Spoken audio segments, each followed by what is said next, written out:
মৰমৰ ছাত্ৰ-ছাত্ৰীসকল তোমালোকে চাই আছা এডুকেটো প্লাছ আৰু মই ফাৰুকে স্বাগতম জনাইছোঁ আজিৰ ক্লাছটোলৈ। আজিৰ ক্লাছত আমি তোমালোকলৈ আগবঢ়াম দশম শ্ৰেণীৰ সমাজ বিজ্ঞান বিষয়ৰ যেটো প্ৰথম খণ্ড আছে ইতিহাস, সেইটো বিষয়ৰ প্ৰথমটো অধ্যায় যেটো আছে বংগ বিভাজন আৰু স্বদেশী আন্দোলন। এই বংগ বিভাজন আৰু স্বদেশী আন্দোলনৰ যিখিনি কোৱেশ্চন আছিল অনুশীলনী কোৱেশ্চন তাৰে অতি চমু প্ৰশ্নৰ যিখিনি উত্তৰ আছে সেইখিনি আজি আমি আলোচনা কৰিম প্ৰথমটো পাৰ্টত। ইয়াৰ পিছত আমি নেক্সট যিখিনি কোৱেশ্চন আছে সেইখিনিও পৰ্যায়ক্ৰমে দি থাকিম, আমাৰ লগতে থাকিবা। এতিয়ালৈকে যদি চেনেলটো ছাবস্ক্ৰাইব কৰা নাই অনুগ্ৰহ কৰি ছাবস্ক্ৰাইব কৰি ল'বা, কাষত থকা বেল আইকনটো দবাই দি অল কৰি ৰাখিবা যাতে মই ভিডিঅ'বিলাক আপলোড দিয়াৰ লগে লগে তোমালোকে পাই যোৱা। আৰু পাৰিলে বন্ধু বান্ধৱীসকলৰ লগত অলপ শ্বেয়াৰ কৰি দিবা। আহা আজিৰ ভিডিঅ'টো আৰম্ভ কৰি দিওঁ। আমাৰ প্ৰথম প্ৰশ্নটো হ'ল বংগ বিভাজন কোনগৰাকী ভাইচৰয়ৰ শাসনকালত সংঘটিত হৈছিল? এই যে বংগ বিভাজন, বংগ এটা সম্পূৰ্ণ বৃহৎ এটা সাম্ৰাজ্য আছিল যিটো এটা সময়ত মানে বিভিন্ন অজুহাত দেখুৱাইছিলে যে এজন লেফটেনেণ্ট গভৰ্ণৰে সেইখিনি শাসন কৰিব নোৱাৰে। এই অজুহাত দেখুৱাই সিহঁতে দুটা ভাগ কৰিব বিচাৰিছিলে। এইটোকে কোৱা হ'ব বংগ বিভাজন। এইটো কাৰ ৰাজত্বকালত হৈছিল বা কাৰ শাসনকালত হৈছিল? ইয়াৰ উত্তৰত আমি লিখিব লাগিব লৰ্ড নেথানিয়েল কাৰ্জন। মনত ৰাখিবা লৰ্ড নেথানিয়েল কাৰ্জনৰ দিনত বংগ বিভাজনটো কৰিবলৈ বিচাৰিছিলে। নাম্বাৰ 2 আহিল 1905 খ্ৰীষ্টাব্দৰ কোন তাৰিখে বংগ বিভাজন কাৰ্যকৰী হৈছিল? মানে 1905 খ্ৰীষ্টাব্দত বংগ যে বিভাজন হৈছিল এইটো মনত ৰাখিবা। এইটো কোন দিনাৰ পৰা চৰকাৰীভাৱে কাৰ্যকৰী হৈছিল? ইয়াৰ শুদ্ধ উত্তৰত আমি লিখিম 16 অক্টোবৰ, অৰ্থাৎ 1905 খ্ৰীষ্টাব্দৰ 16 অক্টোবৰৰ দিনা বংগ বিভাজন কাৰ্যকৰী হৈছিল। নাম্বাৰ 3 আহিল বিদেশী পণ্য বৰ্জনৰ প্ৰস্তাৱ কোনখন সভাত গ্ৰহণ কৰা হৈছিল? অৰ্থাৎ বিদেশী বস্তু গ্ৰহণ নকৰোঁ বুলি আমি শপত লৈছোঁ ভাৰতীয়সকলে। এইটো কোনটো সভাত গ্ৰহণ কৰা হৈছিল? এইটো গ্ৰহণ কৰা হৈছিল দিনাজপুৰৰ মহাৰাজৰ পৌৰোহিত্যত অনুষ্ঠিত এখন সভাত। যিটো সভা আহ্বান বহিছিলে যিদিনা বংগভংগৰ পৰিকল্পনাটো চৰকাৰীভাৱে প্ৰকাশ হৈছিল তাৰ পিছদিনা, অৰ্থাৎ 20 জুলাই 1905 চন। নাম্বাৰ 4 আহিল স্বদেশী আন্দোলনৰ সময়ছোৱাত যুগান্তৰ নামৰ সংবাদপত্ৰখনৰ সম্পাদনা কোনে কৰিছিল?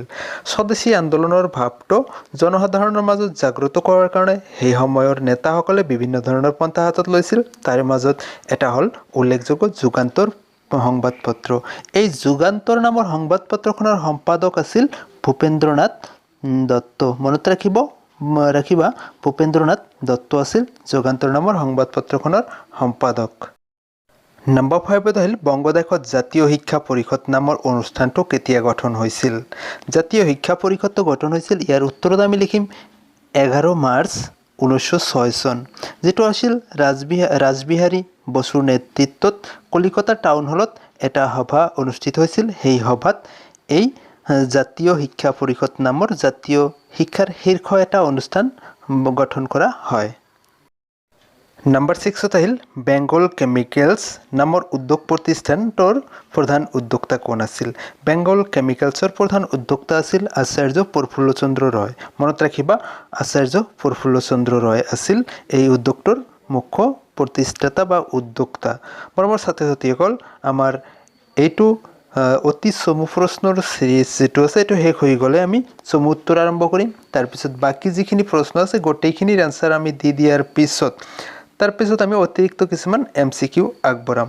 তেতিয়ালৈকে আমাৰ লগতে থাকিবা, চেনেলটো ছাবস্ক্ৰাইব কৰি ৰাখিবা আৰু বেল আইকনটো অল কৰি ৰাখিবা। নাম্বাৰ 7 আহিল কাৰ পৌৰোহিত্যত অনুষ্ঠিত জাতীয় কংগ্ৰেছৰ অধিৱেশনে ভাৰতীয়ৰ বাবে স্বৰাজ বিচাৰি প্ৰস্তাৱ গ্ৰহণ কৰিছিলে? স্বৰাজ আমাৰ ভাৰতীয়সকলক লাগে। এইটো এটা জাতীয় কংগ্ৰেছৰ অধিৱেশন বহিছিলে যি অধিৱেশনত এইটো প্ৰস্তাৱ গ্ৰহণ কৰা হৈছিল। সেই অধিৱেশনটো কাৰ নেতৃত্বত কৰা হৈছিল? এইটো হৈছিল দাদাভাই নৌৰোজী। মনত ৰাখিবা দাদাভাই নৌৰোজী। নাম্বাৰ 8 আহিল বংগদেশৰ একত্ৰিতকৰণ কেতিয়া হৈছিল? ইয়াত কথা আহিল যে একত্ৰিত। আমি ইয়াৰ আগত পাইছিলোঁ 1905 খ্ৰীষ্টাব্দৰ 16 অক্টোবৰৰ দিনা বংগটো বিভাজন কাৰ্যকৰী হৈ গৈছিল চৰকাৰীভাৱে। এইটো ভাৰতীয়সকলে কিন্তু আন্দোলন এৰি দিয়া নাছিল। এটা সময়ত দেখা গ'ল ইংৰাজ চৰকাৰে ভাৰতক মানে এই বংগটো আকৌ একত্ৰিতকৰণ কৰিবলৈ বাধ্য হ'ল হেতুৰ ডেটটো আছিল 1911 চনৰ 12 ডিসেম্বৰ তাৰিখ 1911 চনৰ 12 ডিসেম্বৰ তাৰিখে বংগদেশ আকৌ পুনৰবাৰ একত্ৰিত কৰা হয় মৰমৰ ছাত্ৰ ছাত্ৰীসকল ভিডিওটো কেনে পালা নিশ্চয় কমেন্ট কৰি জনাবা আৰু ভাল লাগিলে এটি লাইক কৰি দিবা হেকত সুস্থ থাকিবা হ'বলৈ থাকিবা সদায় এডুকেটো প্লাছৰ লগত জড়িত হৈ থাকিবা ধন্যবাদ